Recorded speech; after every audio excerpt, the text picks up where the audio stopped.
యెహోవా యందు భయభక్తులు గల వాడెవడో వాడు కోరుకోవలసిన మార్గం ఆయన వానికి బోధించును అనే మాటను మనం గమనిస్తూ ఉన్నాం. యెహోవా అన్న మాటకు నేను అర్థం మీకు చాలాసార్లు చెప్పాను.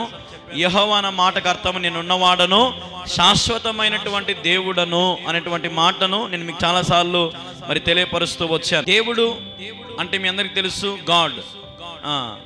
ఈ ప్రపంచం అంతటిని ఏర్పాటు చేశాడు, సృష్టించాడు.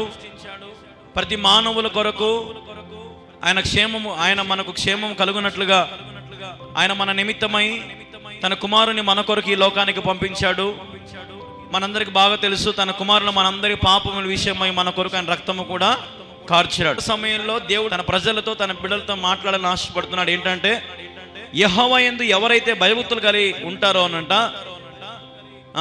చదవండి తర్వాత, ఎవరైతే భయభక్తులు కలిగి ఉంటారంట వారు కోరుకోవలసిన మార్గము వారికి ఆయన బోధిస్తాడంట. హల్లెలూయా. దేవుని యందు ఎవరైతే భయభక్తులు కలిగి ఉంటారో, దేవుని యందు ఎవరైతే విశ్వాసం ఉంచుతారో, దేవుని యందు ఎవరైతే ఆయనను శాశ్వతమైన ప్రేమతో ఆయనను ప్రేమిస్తూ ఉంటారో, ఆయన కొరకు ఎదురు చూస్తూ ఉంటారో, ఈ లోకంలో ఆయన కొరకు పరితపించిపోయి ఆయన కోసం జీవిస్తూ ఉంటారో, మరి దేవుడు అంటున్నాడు, నేను వారికి మార్గమును బోధిస్తానంటా ఉన్నాడు. హల్లెలూయా, హల్లెలూయా. అలాగే ఏమంటున్నాడు, అతని ప్రాణము నెమ్మదిగా ఉండును, అతని సంతానము భూమిని స్వతంత్రించుకొను అన్న మాటను మనం చదువుతా ఉన్నాం. ఎవరైతే దేవుని యందు భయభక్తులు కలిగి ఉంటారంట అతడు మొట్టమొదటిగా నెమ్మదిగా ఉంటాడంట. హల్లెలూయా. ఏ కళ్యాణ బాబు, నువ్వు ఎందుకు నెమ్మదిగా ఉంటావు? నీకేం టెన్షన్లు ఉండవా? నీకేం ఒత్తిడి లేదా? నీకేమన్నా మరి భారము లేదా? నేను అంటాను, నేను నెమ్మదిగా ఎందుకున్నానంటే నేను దేవుని యందు భయమో భక్తి కలిగి ఉన్నాను. ఈరోజు చాలామంది చూడండి, నెమ్మది లేని హృదయాలు. నాకు ఎంతోమంది ఫోన్లు చేస్తారు, అన్న మాకు నెమ్మది లేదు, రాత్రి మంచిగా నిద్రపోలేకపోతా ఉన్నాం, మాకు మనశ్శాంతి లేదు, మాకు సమాధానం లేదు, మా ఇంట్లో పరిస్థితులు బాగలేవు.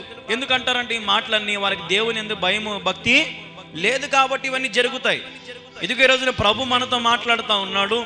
ఎవరైతే దేవుని యందు భయము భక్తి కలిగి ఉంటారో అనంట వారికి ఏం చేస్తారంట, దేవుడు ఎల్లప్పుడూ వారు ఏం చేస్తారంట, నెమ్మదిగా ఉంచుతాడంట. హల్లెలూయా, హల్లెలూయా. వారి సంతానము ఏమవుతుందంట, భూమిని స్వతంత్రించుకుంటుందంట. హల్లెలూయా. ఈ రోజున ఈ భూమి అంతటిని కూడా నువ్వు స్వతంత్రించుకోవచ్చు. ఈ రాజ్యం అంతా దేవుణ్ణి అడిగితే దేవునికి ఇస్తాడంట. కానీ మనం అడిగేదేంటి?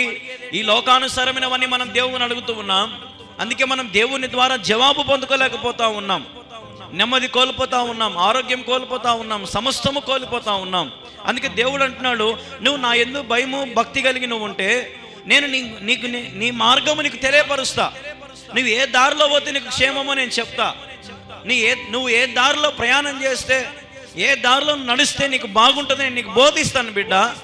నువ్వు నా యందు భయము భక్తి కలిగి ఉంటే నేను నీకు నెమ్మది కలిగించే రకముగా నేను చూసుకుంటా అని దేవుడి రోజు చెప్తా ఉన్నాడు. చదవని తర్వాత, నా కనుదృష్టి 14 వచనం కదా, యెహోవా మర్మము ఆయన యందు భయభక్తులు గల వారికి తెలిసి ఉన్నది, ఆయన తన నిబంధనను వారికి తెలియజేయును. ఎవరైతే దేవుని యందు భయము భక్తి కలిగి ఉంటారంట, దేవుని యొక్క మర్మములు, ఆయన ఆలోచన, ఆయన విధానాన్ని, నిబంధనను తన ప్రజలకు ఏం చేస్తారంట, ఆయన తెలియపరుస్తాడంట. చూడండి ఎంత గొప్ప దేవుడు మన దేవుడు. నువ్వు ఆయనంట ప్రేమిస్తే, ఆయన యందు భయము భక్తి కలిగి నువ్వు ఉంటే నీకు కూడా మర్మమైనది ఏది ఉండదు. ఇంకా దేవుడు ఇప్పుడు మన బిడ్డకు అన్ని ఎట్లయితే చెప్పుకుంటామో, దేవుడు కూడా తన మర్మములు, తన ఆలోచనలు, తన తలంపులు అన్ని కూడా మనకు తెలియపరుస్తాడంట. హల్లెలూయా. చూడండి ఎంత గొప్ప దేవుడు మన దేవుడు. ఏందని చెప్పిన దేవుడు అంటే ఎవరు? ఇందని చెప్పిన ఎవరు దేవుడు? యెహోవా అంటే ఏంటని అర్థం చెప్పినా మీకు. నేను ఉన్నవాడను, శాశ్వతుడైన దేవుడు అని చెప్పినా మీకు. శాశ్వతమైన దేవుని యందు భయము భక్తి కలిగి ఉన్నావా? చాలామంది ఈ లోకంలో మరి పెద్దలకు లోబడతారు, టీచర్లకు లోబడతారు, అధికారులకు లోబడతారు, ఉద్యోగస్తులకు లోబడతారు, అధికారులకు లోబడతారు, అందరికీ లోబడతారు. అందరంటే భయమే. అమ్మంటే భయమే, నాయనంటే భయం, అక్క అంటే భయమే, తమ్ముడు అంటే భయమే. కానీ దేవుని యందు భయము భక్తి కలిగి ఉన్నావా? ఇది ప్రాముఖ్యమైన ప్రశ్న. నువ్వు ఈ లోకంలో అందరికీ భయపడి బ్రతుకు మంచిదని కాదనడంలే, కానీ నువ్వు అసలైన వ్యక్తికి నువ్వు భయపడతా ఉన్నావా? నువ్వు ఆయన యందు భయము భక్తి కలిగి నువ్వు ఉంటే నీకు నెమ్మది దొరుకుతుందంట. ఆయన నీకు నెమ్మదికరమైన స్థలములను నీకు నివాసం ఏర్పాటు చేసే దేవుడు ఆయన. హల్లెలూయా, హల్లెలూయా. తర్వాత చదవండి 16వ వచనం, నేను ఏకాకిని బాధపడువాడను, నా వైపు తిరిగి నన్ను కరుణింపుము. చాలా మంది ఎప్పుడో వస్తారు దేవుని దగ్గరికి చెప్పండి, ఏకాకులైనప్పుడే వస్తారు. అందరూ విడిచినప్పుడు, అన్ని కోల్పోయినప్పుడు, సమస్తం నష్టపోయినప్పుడు, ఏకాకిగా నిలబడినప్పుడు దేవుని యొద్దకు వచ్చి ఏం చేస్తారు? దేవా నీవు నా వైపు తిరిగి నన్ను కరుణించు. దేవుని యందు భయము భక్తి కలిగి నువ్వు అడిగితే నీ వైపు తిరుగుతాడు ఆయన. ఏదో అవసరానికి దేవుని దగ్గరకు వచ్చి నీ అవసరాలను తీరిపోయినాక మళ్ళీ దేవునికి దూరంగా వెళ్ళిపోతా ఉన్నావేమో.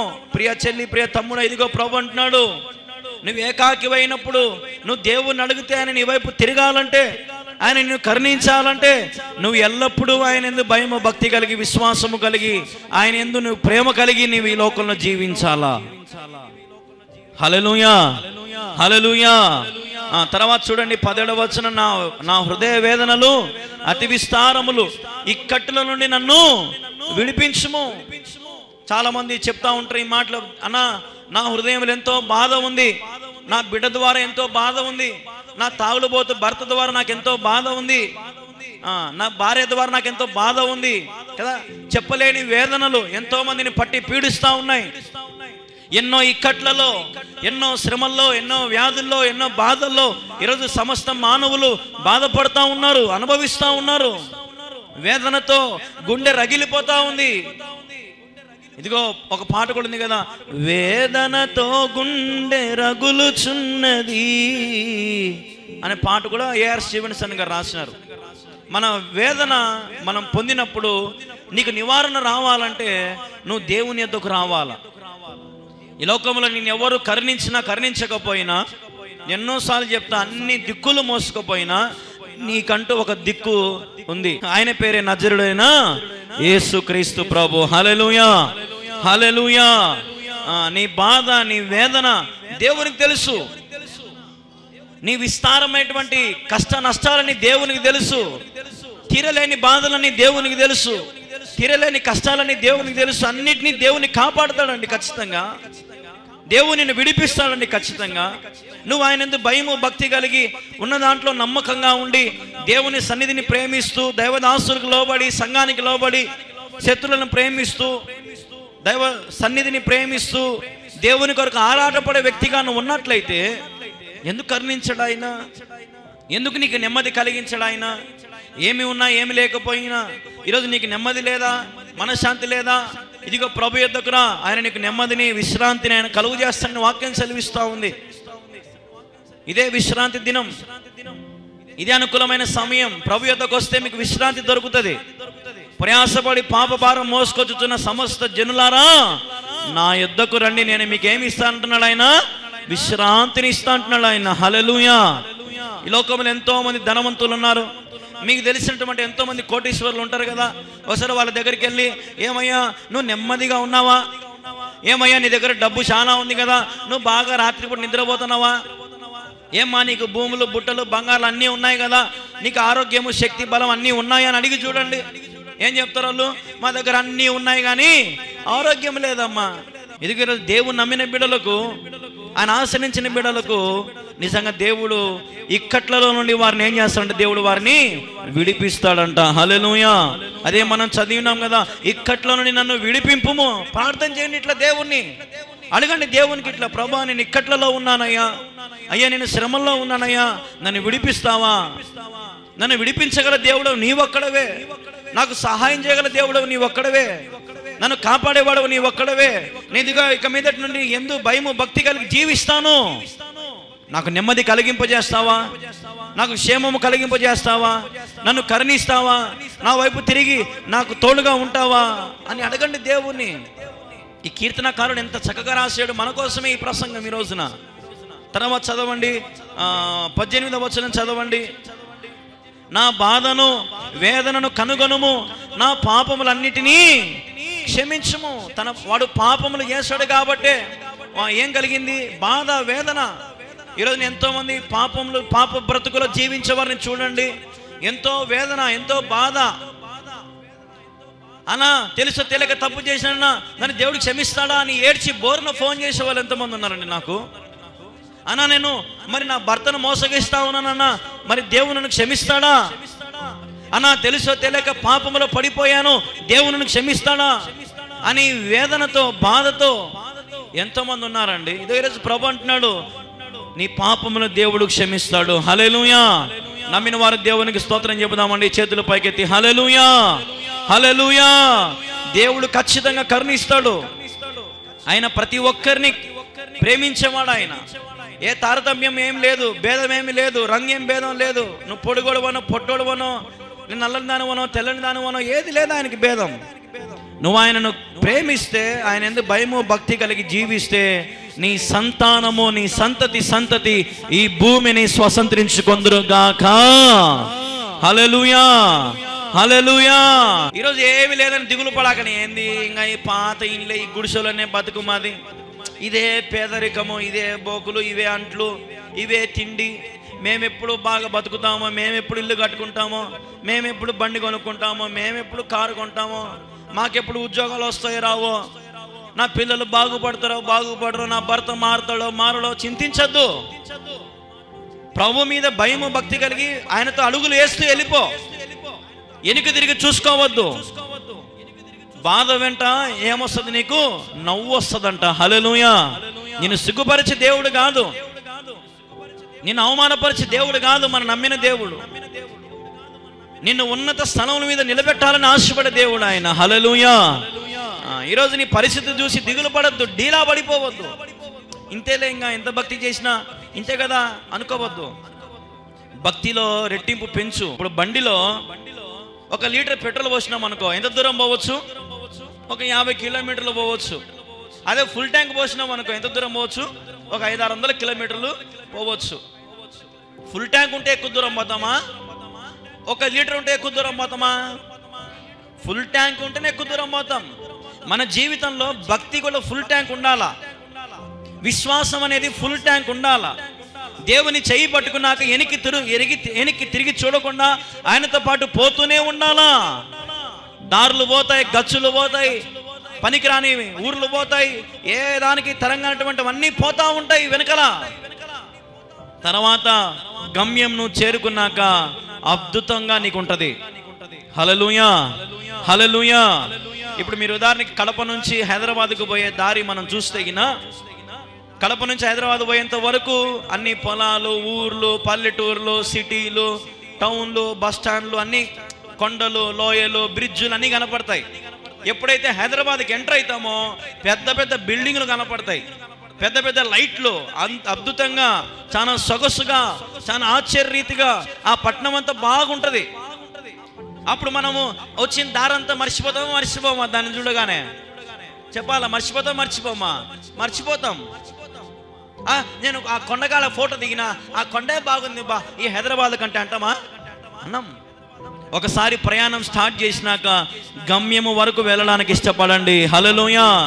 అప్పుడు ఆ గమ్యము మీరు చూడగానే అప్పుడు అనుకుంటుంది, అబ్బా ఏమి పరలోక రాజ్యం ఇది, దీనిని పోగొట్టుకుని నేను అనవసరంగా ఈ లోకంలో ఇంతకాలము, నాకు తెలిసింటే నేను ముందే ఎక్కిందు దేవునితో పాటు ప్రయాణం చేయడానికి. ఆయనతో పాటు ప్రయాణం చేయి, ఆయనతో పాటు ఉండు. ఒక సేవకుడు హైదరాబాద్లో ఈ మధ్య కాలంలోనే జరిగింది. ఆయన సువార్త ప్రకటిస్తూ ఉన్నాడు. చేతి నిండా కొత్త నిబంధన బైబిల్లో ఉన్నాయి. తలకు టోపీ పెట్టుకున్నాడు, పొట్టిమాడు, పెద్ద ఆయన, ఒక 50-60 సంవత్సరాలు ఉంటాయి. ఒక్కడే నిలబడి సువార్త చెప్తా ఉన్నాడు. కొంతమంది పోయారు, రే ఇక్కడ నువ్వు సువార్త చెప్పొద్దు అది ఇది అని చెప్పి ఆయన అడ్డంగించుకున్నారు. ఆయన తిట్టినారు, అరిచినారు, బైబిల్ ఇసిరేసినారు. అయితే కొద్దిసేపు తర్వాత ఆయన మళ్ళీ బైబిల్ అని తీసుకొని ప్రకటిస్తూ ఉంటే ఆయన కిడ్నాప్ చేసినారనమాట. ఒక ప్లేస్కి తీసుకొని పోయినారు, ఎవరు లేని చోటుకి తీసుకొని పోయినారు. పోయి కాళ్ళు చేతులు ఇరగొట్టి భయంకరంగా కొట్టేసి షర్టు ప్యాంట్ అని చింపేసి బైబిల్ అని చెల్లాచెదరు చేసి వెళ్ళిపోయినారంట. అయితే కొద్ది రోజుల తర్వాత మళ్ళీ ఆయన వెలుగులోకి వచ్చినాడు. మళ్ళా ఒకరోజు ఒక చోట కూర్చొని బైబిల్ చదువుతా సువార్త ప్రకటిస్తూ ఉన్నాడు. చూసారా ఎంత ప్రేమ అండి దేవుని మీద.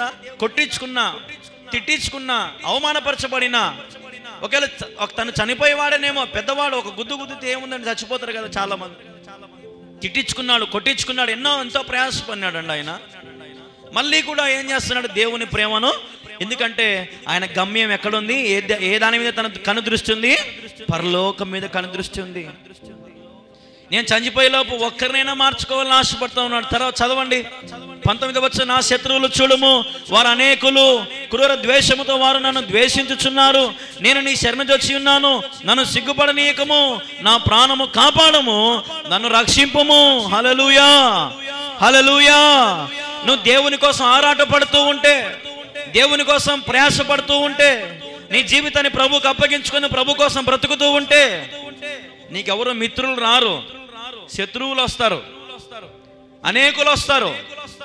అబ్బా పెద్ద భక్తురాలు దిగొచ్చిందిరా, అబ్బా పెద్ద భక్తుడు దిగొచ్చినారా, అబ్బా పెద్ద పాటగాడు రేడు, అబ్బా పెద్ద వాక్యం చెప్పేవాడు రేడు కదా. ఎంతో మంది మాటలు అనేవారు, సిగ్గుపరిచేవారు, అవమానపరిచేవారు ఎంతోమంది ఉన్నారంటండి. అనేకులు వస్తారంటండి నిన్ను సిగ్గుపరచడానికి, నిన్ను అవమానపరచడానికి. ఇదిగో భక్తుడు అంటా ఉన్నాడు, అందుకే అనేకులు క్రూర ద్వేషంతో వారు నన్ను ద్వేషించుచున్నారు. అయినప్పటికీ ఏమంట, నేను నీ శరణుజొచ్చి ఉన్నాను. హల్లెలూయా.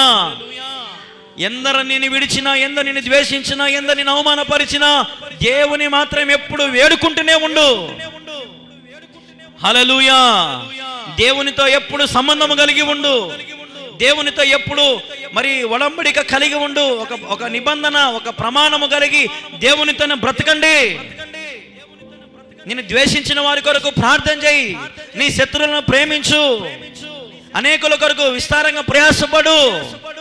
ఆయన శరణుజొచ్చి ఉన్నాను. తర్వాత చదవండి, తర్వాత నిన్ను సిగ్గుపడనిచ్చే దేవుడు కాదంట, నీ ప్రాణమును ఆయన ఏం చేస్తాడంట?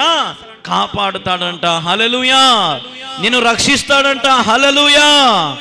ఏమి వాగ్దానాలండి ఇవి! నువ్వు ఆయనను వేడుకుంటూ ఉంటే, ఆయనను ప్రేమిస్తూ ఉంటే, ఆయనకు భక్తి చేస్తూ ఉంటే భూమిని స్వాతంత్రించుకునే శక్తిని ఇస్తాడంట, నిన్ను కరుణిస్తాడంట, నీ పాపములు క్షమిస్తాడంట, ఆయన రాజ్యములు నీ జ్ఞాపకం చేసుకుంటాడంట. నీ బాధ తెలుసంట, నీ కష్టాలు తెలుసంట, నీ హృదయంలో వేదనలు అన్నీ తెలుసంట. దేవునికి అన్నీ తెలుసు ఆయనకి. నువ్వు దేనిని బట్టి దిగులు పడద్దు, ఆయన సిగ్గుపరిచే దేవుడు కాదంట. హల్లెలూయా, హల్లెలూయా. తర్వాత 21 చదవండి. నీ కొరకు నేను కనిపెట్టుకొనుచున్నాను, యథార్థయు నిర్దోషము నన్ను సంరక్షించును గాక. దేవా, వారి బాధలన్నింటిలో నుండి ఇశ్రాయేలును విమోచింపుము. హల్లెలూయా.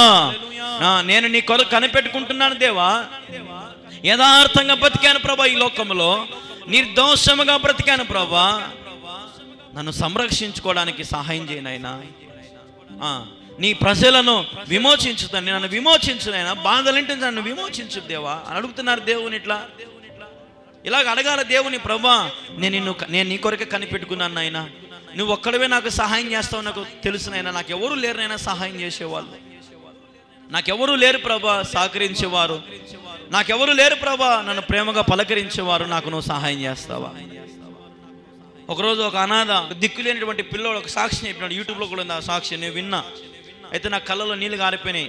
నేను చాలా ఎమోషనల్గా ఉంటాను అన్నమాట. ఏంటో కొన్ని సెంటిమెంట్ సీన్ వచ్చి ఏడుచాను నేను కూడా. ఆ చిన్న అనాథ, ఆ బాలుడు అంటా ఉన్నాడు, యవనస్తుడు ఏమంటున్నాడంటే, చిన్నప్పటి నుండి అంట అందరు ఉన్నారంట, పెదనాయన, పెద్దమ్మ, బాబాయిలు అందరూ ఉన్నారంట. కానీ అమ్మ నేను చచ్చిపోతాను తీసుకొని పోయి అనాశ్రమంలో పెట్టేసినారంట. చిన్నప్పటి నుండి ఒంటరిగా కూర్చొని ఉంటాడంట.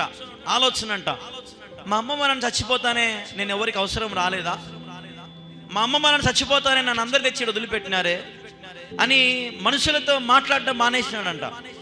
మనుషులతో, తన చోటి పిల్లలతో, యవనస్తులతో మానేసినాడంట. ఒక బైబిల్ దొరికిందంట అనాథాశ్రమంలో. అనాథాశ్రమాలు అన్నీ ఉంటాయి, హిందువులకు సంబంధించిన, ముస్లిం సంబంధించిన అన్నీ ఉంటాయి, గ్రంథాలన్నీ ఉంటాయి. అయితే ఈ అబ్బాయికి ఒక అనాథ, ఏ కులమో ఏ మతమో తెలియదు. ఈ అబ్బాయికి చిన్నప్పుడు తెచ్చి వదిలేసినారన్నమాట. తను చిన్నప్పటి నుంచే ఆ విత్తనం, నేను అనాథని, నన్ను ఎందుకు వదిలిపెట్టినారు నా వాళ్ళు, నా మీద ఎందుకు కరుణించలేకపోయినా, నన్ను ఎందుకు చూసుకోలేకపోయినా, తెచ్చి నన్ను ఎందుకు ఇక్కడ పెట్టినారని బాధపడి కుమిలిపోయే వ్యక్తి అంట. అయితే బైబిల్ చదవడం ప్రారంభం చేశాడంట. ఓహో, ఇది దేవుడు నా జీవితంలో ఒక సంకల్పమా? అందరి బుద్ధులు నాకు చిన్నప్పటి నుండి చూపించినాడా? నాకు ఎంతో మంది ఉన్నారు కానీ నాకు ఎవరూ లేరే. ఈరోజు అనాథాశ్రమంలో నిలబడినానే, అనాథాశ్రమంలో అన్నం తింటా ఉన్నానే. అంటే ఈరోజు నేను అనాథగా నిలబడినా కానీ దేవుని కోసం ప్రయాసపడాలనా అని తన పరిచయం స్టార్ట్ చేశాడంట యవనస్తుడు, బాలుడు. చూడండి, ఎంతో సంతోషకరం ఇటువంటి సాక్ష్యాలు విన్నప్పుడు. ఈరోజు నీ చుట్టూన్న వారిని నీకెప్పుడు ఏది చేయరండి. నువ్వు ఎప్పుడైతే దేవునితో సంబంధం కలిగి ఉంటావో ఆయన నిన్ను సంరక్షిస్తూ ఉంటాడంట. నీ బాధలు నీ వేదనలు అన్నీ తుడుస్తూ ఉంటాడు, కన్నీరు కారుస్తూ ఉంటాడు. అబ్బాయి ఒక మాట అన్నాడు, ఎప్పుడు కూడా ఒంటరిగా కూర్చున్నప్పుడల్లా ముందర దేవుడు కూర్చోంటాడంట. హల్లెలూయా. ముందర దేవుడు కూర్చోంటాడంట, ఇద్దరు మాట్లాడుకుంటూ ఉంటారంట. యేసయ్య అన్నీ చెప్తా ఉంటాడంట ఈ అబ్బాయికి. అదే మనం చదివినాం కదా, ఆయన యందు భయభక్తులు కలిగిన వారికి ఆయన మర్మములు ఏం చేస్తాడంట, ఆయన తెలియపరుస్తాడంట. ఇందన మనం చదివినాం కదా మాట. ఆయన ఎందుకు భయభక్తులు గల వారికి మార్గం ఏం చేస్తాడంట, ఆయన బోధిస్తాడంట. ఆ బిడ్డకు అట్లా ముందర కూర్చొని చెప్తా ఉన్నాడంట దేవుడు, ఇదిగో అందుకని నిన్ను ఇక్కడ తెచ్చాను, నువ్వు నా కోసం వాడబడాలా, ఇదిగో ఇది నీ మార్గము, ఇదో ఈ దారిలో పో. ఆ అనాథాశ్రమంలో ఉన్న వాళ్ళందరూ అల్లరి పిల్లలు అంట. కానీ చిన్నప్పటి నుండి అంట అనాథాశ్రమంలో ఈ పిల్లలు చాలా మౌని అంట, చాలా డీసెంట్గా అంట. క్రమశిక్షణ ఎట్లా వచ్చింది క్రమశిక్షణ అంటే బైబిల్ చదవడం ద్వారా, హల్లెలూయా, దేవుని వాక్యము ద్వారా, దేవుని మాటల ద్వారా. పెద్దవాడైనాక తన సేవకు ప్రారంభం చేశాడు. అయితే పేరెందుకు కానీ ప్రయాసపడతా ఉన్నాడు ఇప్పటికి కూడా. చూడండి దేవుని పిల్ల ఈరోజు ఎంతోమంది ఏకాకులుగా ప్రభు దగ్గరకు వచ్చి దీవించబడి ఆశీర్వదించబడి దేవుని సంపాదించుకుంటా ఉన్నారు. ఈరోజు నువ్వు కూడా తెలుసుకోవాలి ఈ సత్యం. లాస్ట్కి మనం అందరం ఏకాకులమే. నీకు తెలుసో తెల్లో, మీ ఇంట్లో ఎవరైనా చచ్చిపోయిన ఫోటో చూడండి ఒకసారి బాగా. వాళ్ళు ఫోటో చూసినప్పుడు కింద ఒకటి రాసి ఉంటారు. ఏం రాసి ఉంటారు? జననము మరణం. అర్థమైందా? బాగా వినండి, జననము మరణం. ఉదాహరణకి ఇప్పుడు 96లో కళ్యాణ్ బాబు పుట్టినాడు, డాష్ అని ఉంటుంది ఆడ. మరణం ఎంత ఉంటుంది? ఉదాహరణకి ఈరోజు డేట్ వేసుకుందాం, బాగా వినండి. జననము మరణము మధ్యలో ఒకటి ఏముంటుంది? గీత ఉంటుంది. ఆ గీతే మన బతుకంతే. ఇంకా అర్థమైంది నేను చెప్పేది మీకు. జననము మరణం, ఈడ పుట్టిన తేదీ ఉంటుంది, మరణించిన తేదీ ఉంటుంది, మధ్యలో ఏముంటుంది? గీత ఉంటుంది, ఇట్లా అడ్డ గీత ఉంటుంది. పోయి చూసుకోండి, ఆ అడ్డ గీతే మన బతుకంతే. ఇంకా ఆ బతికింది ఈ పుట్టినవరా చచ్చినవరా ఇదో మధ్యలో ఇద్దరా నీ బతుకు, ఇది గీత. ఏమి లేదు మన జీవితంలో. వచ్చేటప్పుడు దిగంబరులుగా వచ్చినా పోయేటప్పుడు దిగంబరులుగా పోతాం. మన పుట్టక మునుపు ఏం జరిగినాయో మనకు తెలియదు, మనం చనిపోయినాక ఏం జరుగుతాయో మనకు తెలియదు. ఒకడు 1000 కోట్ల ఆశ సంపాదించి బిడ్డలకు ఇచ్చిపోయాడంట, చచ్చిపోయాడంట. కొద్ది రోజుల తర్వాత 1000 కోట్ల ఆశ అంతా పోయిందంట. ఒకడు బికారిగా పుట్టినాడంట, కానీ కష్టపడి సంపాదించి పిల్లలకు పెడితే ఆ పిల్లలు బాగా కష్టపడి దాన్ని ఇంకా 1000 కోట్లు చేసినారంట. చూసినారా? అంటే చచ్చిపోయినాక ఏం జరుగుతుందో కూడా మనకు తెలియదు, మేలు జరుగుతుందో కీడు జరుగుతుందో. ఇదిగో ఈరోజు దేవుని వాక్యం సెలవిస్తూ ఉంది, నువ్వు ఆయన కొరకు కనిపెట్టుకొని ఉంటే ఆయన నిన్ను సంరక్షిస్తాడు. హల్లెలూయా. ఆ చిన్న గీత, ఆ చిన్న జీవితం, ఈ చిన్న జీవితము నువ్వు దేవునికి ఇష్టకరంగా నువ్వు ఉంటే ఒకని పుట్టుడు దినము కంటే మరణ దినం ఎంతో శ్రేష్టమై ఉన్నది. హల్లెలూయా, హల్లెలూయా. నీ భక్తి, నీ విశ్వాసము అనేకులను కదిలించాలా, నీ కుటుంబాన్ని కదిలించాలా. నీ దేవుని యందు భయము భక్తి పిల్లలకు నేర్పించాలా. దేవుని యందు భయము భక్తి నీ కుటుంబానికి అలవాటు చేయాలా. అప్పుడు దేవుడు తన మర్మములు నీ కుటుంబానికి బయలుపరుస్తాడు, నీకు బయలుపరుస్తాడు. తన ప్రేమ నీకు బోధిస్తాడు, తన ప్రేమ నీకు బయలుపరుస్తాడు. నీ సంతతిని భూమిని స్వతంత్రించుకునే రీతిగా దేవుడు తీసుకెళ్తాడు. ఆయన మర్మము నీకు తెలియపరుస్తాడు. నీ శత్రువుల నుండి వారిని తప్పిస్తాడు. నేను ద్వేషించువారు అనేకులైనప్పటికీ కూడా, విస్తారమైనటువంటి బాధలు నీకు ఉన్నప్పటికీ కూడా నేను సంరక్షించి కాపాడే దేవుడై ఉన్నాడు. హల్లెలూయా, హల్లెలూయా. నా బాధలు నా శోధన అంటే నన్ను విడిపిస్తావా? కీర్తనకారుడు అడిగినట్టు ఈరోజు నువ్వు కూడా అడగగలిగితే దేవుడు నిన్ను కూడా కరుణిస్తాడు. ఆయన శరణజొచ్చి ఉన్నాడు కాబట్టి అతను కరుణించినాడు. నువ్వు కూడా ఆయనను వేడుకుంటూ ఉండు, ఆయన ఆరాధిస్తూ ఉండు, నిత్యము ఆయన ఘనపరుస్తూ ఉండు, నిత్యం ఆయన పూజిస్తూ ఉండు, ఆరాధిస్తూ ఉండు, మహిమపరుస్తూ ఉండు. బాధల్లో, వేదనలో, కష్టాల్లో, నష్టాల్లో, అన్నిట్లో, ప్రతి విషయంలో, ప్రతి సందర్భంలో, ప్రతి చోట నువ్వు ఆయన ఘనపరచు. బాధలలో దిగులు పడద్దు, దేవానికి స్తోత్రం అను. హల్లెలూయా, హల్లెలూయా. నీ విశ్వాసము నీకు భక్తి పుట్టించాల దేవుని మీద. అల్ప విశ్వాసంతో ఉండదు దయచేసి. దేవుడు చేస్తాడా అనేటువంటి ఆలోచన పెట్టుకోవద్దు. దేవునికి ఇది సాధ్యమేనా అనుకోవద్దు. దేవుడు నా జీవితాన్ని అద్భుతంగా మారుస్తాడా నువ్వు అనుకోవద్దు. ఖచ్చితంగా మార్చును గాక. నీ జీవితాన్ని దేవుడు నూరంతలుగా ప్రతిఫలముతో నింపును గాక. హల్లెలూయా, హల్లెలూయా. ఖచ్చితంగా కరుణిస్తాడు దేవుడు. నిన్ను విడిపించే దేవుడు, నమ్మదగిన దేవుడు. నీ జీవితాన్ని మేలుతో నింపే దేవుడు ఈయనే. నేను సజీవుడనై ఉన్నాను అంటాడు దేవుడు. హల్లెలూయా. ఆయనకు మరణం లేదు, నేటికి సజీవుడై ఉన్నాడు. నువ్వు పిలిస్తే నీ దగ్గరకు వస్తాడు. 2-3 కూర్చొని ప్రార్థన చేస్తే ఆడ ఉంటాడు, ఇంట్లో ఉంటాడు, నీ హృదయంలో ఉంటాడు. ప్రతి చోట దేవుడు ఉన్నాడు. నీ బాధని చూస్తూ ఉన్నాడు, నీ కష్టం చూస్తూ ఉన్నాడు, అన్ని చూస్తున్నాడు. ఇంకేం చూస్తాడు? నీ పాపము కూడా చూస్తాడు, నీ అతిక్రమములు కూడా చూస్తూ ఉన్నాడు, నీ దోషములు చూస్తూ ఉన్నాడు, నీ ఆలోచనలు అన్ని గమనిస్తూ ఉన్నాడు. నువ్వు హృదయంలో ఏం ఆలోచిస్తాను అని తెలుసు, నోటి మాట ఏందో దేవునికి తెలుసు, అన్నీ తెలుసు దేవునికి. ఇదిగో ఈరోజు నువ్వు దేవునికి దూరమైన బతకలేవు ఎక్కువ కాలం, కాబట్టి తిరిగి దేవుని ఎద్దకు రా, ఆయన నీకు నెమ్మది కలిగింపజేస్తాడు. హల్లెలూయా, హల్లెలూయా. నేను చెప్తాను చూడండి, మీరు ఎంత దూరం వెళ్ళినా మీకు నెమ్మది రాదు. ఎన్ని తీర్థయాత్రలు మీరు చేసినా మీకు పుణ్యం రాదేమో, లేదంటే మనశ్శాంతి రాదు, నెమ్మది రాదు. లేదంటే మీ దగ్గర డబ్బు, బంగారు, ఇల్లు, వాకిలు అన్నీ ఉంటే మీకు నెమ్మది, మనశ్శాంతి రాదు. కానీ ఏమి ఉన్నా లేకపోయినా యేసయ్య మనకుంటే మనకు నెమ్మది కలుగుతుంది. హల్లెలూయా. మనశ్శాంతి మనకు కలుగుతుంది. యేసయ్య లేకపోతే మన జీవితం అంతా కూడా దేనికి పనికి రాకుండా అయిపోతాం. పరలోక రాజ్యానికి వెళ్ళలేం. ఒకడు సమస్తము సంపాదించుకొని, లోకమంతా సంపాదించుకొని ఎక్కడికి పోయాడంట? వాడు నరకానికి పోయాడంట. కానీ ఒకడు సమస్తం నష్టపరుచుకొని దేవుని ప్రేమించి, దేవుని కొనియాడి, దేవుని పట్టుకున్నాడంట. అయితే వాడు ఇప్పుడు ఎక్కడున్నాడంట? పరలోక రాజ్యంలో ఉన్నాడంట. హల్లెలూయా, హల్లెలూయా. ఈరోజు అడగండి దేవుని, ప్రభా నేను నీ శరణుజొచ్చి ఉంటాను నాయన, ఇక మీదట నుండి నిన్నే పూజిస్తాను, నీ యందు విశ్వాసం ఉంచుతాను. ప్రభా ఆకాశమందు నాకు నీవు తప్ప నాకెవరు లేరేసయ్యా. నన్ను ప్రేమిస్తావా?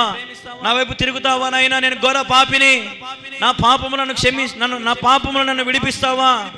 నా పాపములు నీ రక్తముతో కడిగి నన్ను పవిత్రపరుస్తావా అని మీరు అడిగితే, నువ్వెంత ఘోర పాపివైనా నా దేవుడు నిన్ను ముడతాడు. కుష్ఠరోగిని తాకిన దేవుడు, పుట్టుకతో గుడ్డివారిని తాకిన దేవుడు, దయ్యములు పట్టిన వారిని తాకిన దేవుడు, క్షయవ్యాధిని తాకిన దేవుడు, పక్షగల వాయుని తాకినటువంటి దేవుడు నిన్ను తాకలేడా? నిన్ను దర్శించలేడా? నిన్ను ముట్టలేడా? నిన్ను కరుణించలేడా? నీ స్థితిగతులు మార్చలేడా? ఈరోజు నా ప్రశ్న, మారుస్తాడా? మారుస్తాడన్న వారు ఒకసారి చేతులు పైకెత్తుతారా? నమ్మిన వారు, నా జీవితాన్ని దేవుడు మారుస్తాడని నమ్మకం ఉన్న వారు ఒకసారి చేతులు పైకెత్తుతారా? హల్లెలూయా, హల్లెలూయా. ఈరోజు నీ స్థితి కొంచెమే ఉండొచ్చు, ఈరోజు నీ పరిస్థితి కొంచెమే ఉండొచ్చు. ఆ కొంచాన్ని బట్టి దిగులు పడద్దు. దేవుడు ఒకానొక రోజు సమయంలో నీ కొంచెము స్థితిని అంచెలంచెలుగా దీవించి ఉన్నతంగా నా దేవుడు నిలబెట్టబోతా ఉన్నాడు. హల్లెలూయా, హల్లెలూయా. నీ పిల్లలను దేవుడు ఆశీర్వదించబోతా ఉన్నాడు. నీకున్న ప్రతి రోగము, ప్రతి వ్యాధి, ప్రతి కష్టము, ప్రతి నష్టము నుండి నేను దేవుడు విడిపిస్తాడు. నువ్వు ఆయన యందు భయము, భక్తి కలిగి ఉంటే. షరతులు వర్తిస్తాయి, జాగ్రత్త.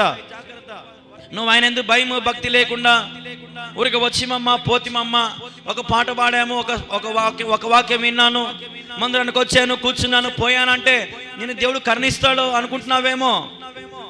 ఆయన యందు భయము, భక్తి కలిగి సంపూర్ణమైన విశ్వాసము కనపరచుచు నీ ప్రతి క్రియలలో, ప్రతి నడవడిక, ప్రతి ప్రవర్తన యందు నువ్వు దేవునికి సాదృశ్యంగా నువ్వు కనపడగలిగితే, ఈ లోకంలో నిన్ను సిగ్గుపరిచినా, నిన్ను అవమానపరిచినా, నిన్ను కొట్టినా, నిన్ను హతసాక్షిగా చేయాలని చూసినా, దేనిని బట్టి కూడా దిగులు పడ్డం అవసరం లేక నువ్వు దేవుని ప్రేమిస్తే, దేవుని ఆరాధిస్తే చాలు, ఆయన నిన్ను రక్షించుకుంటాడంట. హల్లెలూయా. పగలు ఎండ దెబ్బైన, రాత్రి వెనల దెబ్బైన నీకు తగలదంతే. ఇటు 1000 మంది కూలినా, ఇటు 10,000 మంది కూలినా నీకు ఏ అపాయము నీకు రాదు. హల్లెలూయా, హల్లెలూయా. ఎంత గొప్ప దేవుడు అండి మన దేవుడు. నాకైతే దేవుని వాక్యం ప్రకటించేటప్పుడు రోషం వస్తూ ఉంటుంది. అబ్బా, ఏమి వాగ్దానాలు దేవునివి, ఏమి మాటలు దేవునివి, ఏమి శూరత్వము, ఏమి ధీరత్వము, ఏమి ప్రేమ దేవునిది. నిజంగా ఇలాగా ప్రేమించే వ్యక్తులు ఈ లోకంలో ఉన్నారా? ఇలాగ ప్రేమించేటువంటి పెద్దలు కానీ, బంధువులు కానీ, తల్లిదండ్రులు కానీ, అన్నదమ్ములు కానీ, అక్కచెల్లెలు కానీ ఉన్నారా అని నాకే ప్రశ్న వేసుకుంటా ఒక్కొక్కసారి. నిజంగా ఈయన లాంటి ప్రేమ ఈ లోకంలో ఎవరు చూపించలేరండి. ఈయన స్వార్థపరుడు కాదు, నువ్వంటే పిచ్చి ఆయనకి. హల్లెలూయా. నీ మీద ప్రేమ ఆయనకి, నీ మీద ఎంతో ఆశ ఉందండి నిన్ను కరుణించాలని. దుర్మార్గుడు తన దుర్మార్గతని విడిచిపెడితే దేవుడు సంతోషపడతాడంట. అదే దుర్మార్గుడు తన దుర్మార్గతని విడిచిపెట్టకపోతే దేవుడు బాధపడతాడంట. ఈ రోజున దేవుని హెచ్చరికకు లోబడి దేవుని యొక్క కనుసైగలను ఉండి ఆయన రెక్కల కింద ఆయన గుడారం మాటలను ఉండగలిగితే నీకు ఏ అపాయం రానే రాదు. హల్లెలూయా, హల్లెలూయా. బిగ్గరగా చెప్దాం హల్లెలూయా. ఏ తెగులు ఏ అపాయము నీ గుడారానికి రానే రాదు. యెహోవా యందు భయభక్తులు కలిగి ఉండండి, దేవుని బహుగా ప్రేమించండి. ఈ లోకంలో దేనిని అంతగా ప్రేమించొద్దు. నీ బిడ్డనైనా సరే, బాగా వినండి, నీ బిడ్డనైనా నీ కొడుకునైనా ప్రేమించొద్దు. ఒక్కగానొక్క మనవడైనా సరే ప్రేమించొద్దు. నీ మొదటి స్థానం ఎవరికి ఇవ్వాలా? దేవునికి ఇవ్వాలా. దేవుని ఎప్పుడైతే నువ్వు బహుగా ప్రేమిస్తావో ఆయన కూడా బహు విస్తారమైన ప్రేమతో నిన్ను కూడా ప్రేమించునుగాక. హల్లెలూయా, హల్లెలూయా. దేవుడు ఎంతైనా నమ్మదగిన వాడు. ఇప్పుడు మన దేశము క్షేమముగా ఉందంటే ఎవరు కారణం చెప్పండి? మన దేశం ఇప్పుడు క్షేమంగా ఉందంటే ఎవరు కారణం? బార్డర్లో ఉండే సైనికులు కారణం. బార్డర్లలో ఎవరుంటారు? సైనికులు ఉంటారు. నీ ఇంటి చుట్టూ కూడా దేవుడు ఒక సైన్యం పెట్టినాడు తెలుసా? ఎవరు? దేవదూతలను పెట్టాడు ఆయన. నీ చుట్టూ దేవదూతలను పెట్టాడు ఆయన. నీ పిల్లల చుట్టూ నువ్వు తప్పిపోకూడదని అపవాదిగాడు వేటగాని ఉరిలో నువ్వు చిక్కుకుంటావేమోనని వాడు గర్జించు సింహములాగా అటు ఇటు ఏం చేస్తాడంట? వాడు తిరుగుతా ఉన్నాడంట. ఆ వేటగాని ఉరిలో నుండి నేను తప్పించుకోవాలా. ఒక కథ చెప్తా మీకు, చిన్న కథ, బాగా వినాలా. ఈ కథ నాకు వేరే పాస్టర్ గారు చెప్తా ఉంటే నేను విన్నా. అయితే ఆ కథ ఇప్పుడు మీకు కూడా చెప్తా, వినండి. ఒకరోజు అంట ఒక వేటగాడు, బాగా వినాలా, ఒక వేటగాడు వేట కోసమని అడవిలోకి పోయాడంట. అతనికి మరి పక్షులను చంపడం అలవాటు అంట. గన్ను తీసుకున్నాడంట. చెట్టు మీద పక్షులు ఉన్నాయంట, పిట్టలు ఉన్నాయంట. వాటిని కాల్చాడంట. ఒకదానికి కాల్చగానే చక్క గుండెల్లోకి పోయి దబాని చచ్చిపోయిందంట. ఏమైందంట? ఒక పిట్ట ఏమైంది? చచ్చిపోయింది. చచ్చిపోగానే మళ్ళా మిగతా పిట్ట ఇంకొక 2-3 పిట్టలు ఉన్నాయంట. వెంటనే మళ్ళీ గన్ను లోడ్ చేసి మళ్ళీ కాలుస్తానే ఒక గురి తప్పి కాలుకు తగిలిందంట. ఆ కాలు కింద దబాని పైనుంచి కింద పడిందంట. ఇప్పుడు ఆ పిట్ట తప్పించుకోవడానికి కాలు బాగలేకనప్పటికి కూడా పొదల్లోకి పోతుందంట. కాలు ఈడుచుకుంటా యాడికి పోతుందంట? పొదల్లోకి పోతుందంట. అప్పటికే 2 బుల్లెట్లు వేల్చేసరికి, బాగా వినాలా, 2 బుల్లెట్లు పేల్చేసరికి మిగతా పిట్టలన్నీ ఏమేంటే పారిపోయినాయంట సౌండ్కి. మొత్తం ఆడ ఎన్ని బుల్లెట్లు? 2 బుల్లెట్లు. అయితే ఒక పిట్ట చచ్చిపోయింది. ఒక పిట్ట గాయమే కింద కుంటుకుంటూ పొదలోకి పోతుంది. మిగతా పిట్టలు సౌండ్కి ఏమైనాయి? ఎగిరిపోయినాయి. ఇప్పుడు వీని దగ్గర 1 బుల్లెట్ మాత్రమే ఉంది. ఇప్పుడు వాడు దేన్ని కాలుస్తాడు మీరే చెప్పండి? ఎగిరిపోయే దాంట్ని కాలుస్తాడా? చచ్చిపోయి కింద పడిన దాన్ని కాలుస్తాడా? కుంటుకుంటూ పోయి పొదల్లో పోయి దాక్కున్న వాడిని కాలుస్తాడా? కుంటుకుంటా పొదల్లో పోయి దాన్ని ఏం చేస్తాడు? గౌకిన దాన్ని తప్పించుకోకుండా ఏం చేస్తాడు? పటక్కని కాలుస్తాడు దాన్ని. ఎందుకు? తప్పించుకోకుండా. ఇక్కడ మీకు ఏం అర్థమైంది? ఆ వేటగాడు ఎవడో కాదు, సైతాను. బుల్లెట్ల వర్షం కురిపిస్తా ఉన్నాడు ఇప్పుడు అందరి మీద, ప్రతి ప్రజల మీద, ప్రతి మానవుల మీద, ప్రతి క్రైస్తవుల మీద. అయితే కొంతమంది టక్కున వాని వల్ల ఏమైపోతున్నారు? పడిపోతున్నారు. అంటే ఇప్పుడు ఆ పిట్ట, ఫస్ట్ పిట్ట ఏమైంది? బుల్లెట్ కాలుస్తూనే చచ్చిపోయింది. అంటే సరెండర్ అయిపోయింది. అట్లా చాలా మంది సైతానికి ఏమైనారు? అప్పగించేసుకున్నారు. ఇంకొక పిట్ట కింద పడిపోయింది కదా, తప్పించుకొని పోరాడుతుంది కదా. అట్లా కొంతమంది క్రైస్తవులు ఎవరు చర్చికి వచ్చి పోతుంటారు కదా, కొంచెం భక్తి, అట్లా సైతానంతో ఇట్లా దేవునితో సంబంధం. కానీ ఎవరైతే పరిపూర్ణంగా విశ్వాసంలో ఉంటారంట, బాగా వినాలా, ఎవరైతే పరిపూర్ణంగా దేవుని యందు భయమో భక్తి కలిగి ఉంటారో, ఎవరైతే దేవుని ప్రేమను తెలుసుకొని దేవుని జాగ్రత్తలకు లోపడతారో, హెచ్చరికకు లోపడతారో, వాళ్ళు సౌండ్ వింటానే ఏమైపోతారంట? ఎగిరిపోతారంట. హల్లెలూయా. ఈరోజు క్రైస్తవులు ఎగిరిపోయే వారిగా ఉండాలా. అపవాది నుండి తప్పించుకోవాలా. అపవాదిగాడు వేసే బాణాల నుండి పారిపోవాలంటే మీరు వాని శబ్దానికి మీరు వెంటనే ఏం చేయాలా? కనుక్కోవాలంగా. ఒరే వాడు వచ్చినాడు రా ఇంట్లోకి, అబ్బా అందుకే తగరా జరుగుతుందిరా, ఈ నుంచి మనం పక్కకు పోవాలరా. అబ్బా ఇంట్లో టీవీ పెట్టినాడు రా వాడు సైతాన్గాడు, ఈ నుంచి పక్కకు పోవాలరా. ఏం కాదులే, పాత సినిమా ఏఎన్ఆర్ది బాగుంటుంది, ప్రేమాభిషేకము చూద్దాం రోజే పని కూర్చొని చూసినాం అనుకో. ఇప్పుడు మనం కూడా బుల్లెట్కి ఏమవుతాముగా? పడిపోయినట్టే. ఇంకా ఏమైనట్టు? బుల్లెట్కు పడిపోయినట్టే. ఏం కాదులే, మా ఫ్రెండ్స్ అందరూ మేము ఊరికి వాళ్ళు కూర్చొని తాగుతుంటారు, నేను ఊరికి పక్కన కూర్చొని ఉంటా అంతే, నేనేం తాగను కూడా తాగను, ఊరికి పోయి వచ్చా అంతే. పోతాడు, కూర్చుంటాడు, కూర్చొని సడన్గా ఏమవుతుంది? ఈయన కూడా బుల్లెట్ పడుతుంది. ఇంకా ఏం కాదులే తాగితే ఒక గ్లాసుకి ఏం కనపడుతుంది ఏమోనని చిన్నగా స్టార్ట్ చేస్తాడు, మొత్తం తాగుతాడు. ఏమైంది ఇప్పుడు? బుల్లెట్కు వాడు కూడా పడిపోయినాడు, సైతాన్ బుల్లెట్కు కదా. సైతాన్ని కానీ చేష్టలని మీరు తప్పించబడాలంటే మీరు ఎగిరిపోవాలా. హల్లెలూయా. ఒకవేళ వాడు పట్ట కాల్చినాడు అనుకో పైకి, ఒక్క బుల్లెట్ కూడా తగలదు. ఎందుకంటే పక్షులు ఎట్లా పోతాయి? చల్లా చెదురుగా ఎగిరిపోతాయి.